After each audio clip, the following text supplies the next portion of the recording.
कोई भी ना तो भविष्यवाणी करता है ना ही नहीं, ये भविष्यवाणी नहीं है, ये भविष्यवाणी नहीं है, सच तो है। आप इस तरह की भाषा भी मत बोलिए, कोई बात नहीं। सुनिए, प्रेमानंद महाराज ने कह दिया है कि ना तो लोक में ना तो परलोक में जगह नहीं मिलेगी और नरक जाने से आपको बचा नहीं सकता।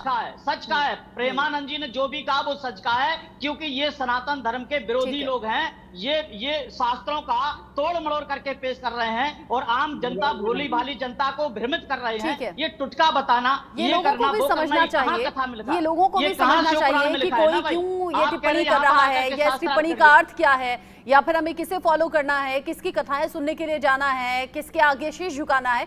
ये आम लोगों में इतनी बुद्धि और विवेक होना चाहिए। पंकज मेरे साथ जुड़ गए हैं वाराणसी से। पंकज, राधा रानी को लेकर की गई टिप्पणी प्रदीप मिश्रा की मुश्किलें बढ़ा रही है। साथ ही साथ देखिए, अब जो अलग अलग संत हैं वो ये कह रहे हैं कि अगर आप कुछ रुपए का जो रुद्राक्ष है हजारों में बेचते हो, तुम्हारी कथा सुनने के लिए लाखों की संख्या में लोग आते हैं, फिर उन्हें अलग अलग तरीके से ठगा जाता है, बेवकूफ बनाया जाता है, भ्रमित किया जाता है। यानी प्रदीप मिश्रा की ये टिप्पणी अब अलग अलग तरीके से उन्हें घेर रही है, उनकी कथाओं को लेकर और उनकी द्वारा दी गई चीजों को लेकर। जी बिल्कुल, देखिए जिस तरीके से अगर हम प्रदीप मिश्रा की बात करें, चाहे प्रेमानंद महाराज की बात करें, करोड़ों फॉलोअर्स उनके गए हैं और राधा रानी की जिस तरीके की जो टिप्पणी हुई उसके बाद ये एक नया विवाद उत्पन्न हो गया है। तो हमारे साथ देखिए संपूर्ण संस्कृत विश्वविद्यालय जो बनारस का, जहाँ वेद परा जो है पढ़ाया जाता है, अध्यात्म चीजें पढ़ाई जाती है, वहाँ के आचार्य हैं राजकुमार जी, इनसे ही हम बात करते हैं। इसको किस तरीके से आप देखते हैं, जिस तरीके से जो प्रेमानंद महाराज जी ने जो है प्रदीप मिश्रा पर टिप्पणी की राधा रानी को लेकर? देखिए, जो राधा है वो कृष्ण की अर्धांगिनी है। वैसे भगवान श्री कृष्ण की 8 पटरानियां हैं, परंतु जो राधा जी हैं वो भी अन्यतमा है, उनकी पटरानी ही है। परंतु जो जैसे श्री कृष्ण ब्रह्म के रूप में है और ये रानियां जो हैं, जो पटरानियां हैं अथवा उनकी सहचरी हैं, वो सब माया के रूप में सभी एक हैं। अगर तत्वतः देखा जाए तो जो है, जो सत्यभामा, नागनिकी और जो जितनी भी 8 पटरानियां हैं, उसी तरह से राधा भी हैं।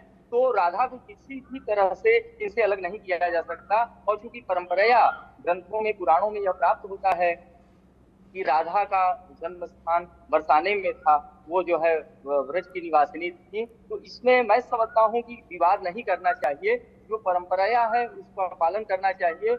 और यदि कोई संदेह हो तो वह समाधि की अवस्था में थोड़ा योगाभ्यास के द्वारा तत्व ज्ञान करके उस चीज की वास्तविकता को जाना जा सकता है। ग्रंथों को पढ़ लेने से ही सच्चाई का बोध नहीं होता, बल्कि ग्रंथ को पढ़ करके तत्वतः जब तक उसका ज्ञान न हो जाए तब तक सत्य को नहीं जाना जा सकता है। और महाकवि कालिदास जी ने भी लिखा है कि सताम ही संदेह पदेश वस्तु प्रमाणवंतः प्रवृत्तयः। यदि किसी भी विषय में संदेह हो तो अंतःकरण की प्रवृत्ति प्रमाण हुआ करती है। इसीलिए हम चाहते हैं कि जितने भी कथावाचक हों वह पहले श्री कृष्ण को व्यक्तिगत जाने, तत्वतः जाने, थोड़ी साधना करें। केवल पुस्तकों को पढ़ करके, पुराणों को पढ़ करके प्रवचन करना आरंभ न कर दें।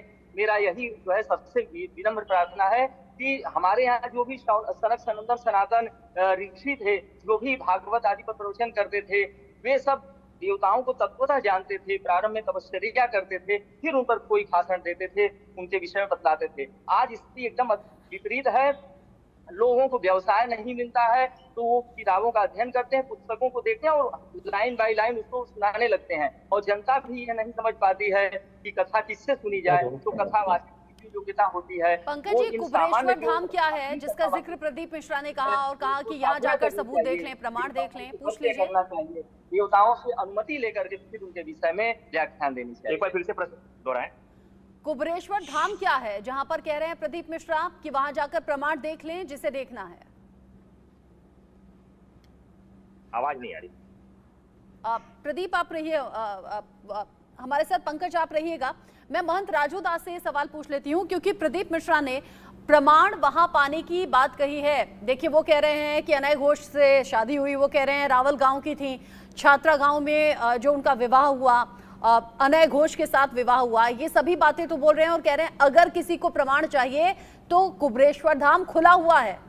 ये महंत राजू दास, अगर आप समझा पाए ये कुबरेश्वर धाम क्या है? मैं निवेदन पूर्वक कहना चाहूंगा, दोनों महापुरुष हैं, दोनों विद्वान हैं। दोनों विद्वान महापुरुषों से एक ही निवेदन है, चाहे पूज्य स्वामी जी हों वृंदावन वाले, चाहे पूज्य कथा व्यास जी हों, दोनों लोगों से एक ही निवेदन है, क्योंकि राधा रानी साक्षात जगत जननी जगदम्बा है। हाँ। और उनके बारे में टिप्पणी करना किसी प्रकार से यहाँ हुई, ऐसे हुई, इस प्रकार से हुई, ये अच्छी बात नहीं है। नंबर 1। नंबर 2, पूज्य प्रेमानंद जी महाराज से करवत प्रार्थना निवेदन है कि वहां तक अगर वीडियो मेरी कोई सुन रहा हो, वहां तक पहुंचे, तो एक ही निवेदन है कि आप सीधे मिश्रा जी का कान पकड़िए और सीधे उनको अपने चरण में लेटाइए, बैठ के साथ साथ कर लीजिए। इस प्रकार से टीका टिप्पणी करने से सनातनी आहत होते हैं। भक्त दोनों लोगों के खूब हैं, दोनों लोग धर्म के प्रचारक हैं, सनातन पे कार्य करते हैं, सनातन संस्कृति के लिए कार्य करते हैं।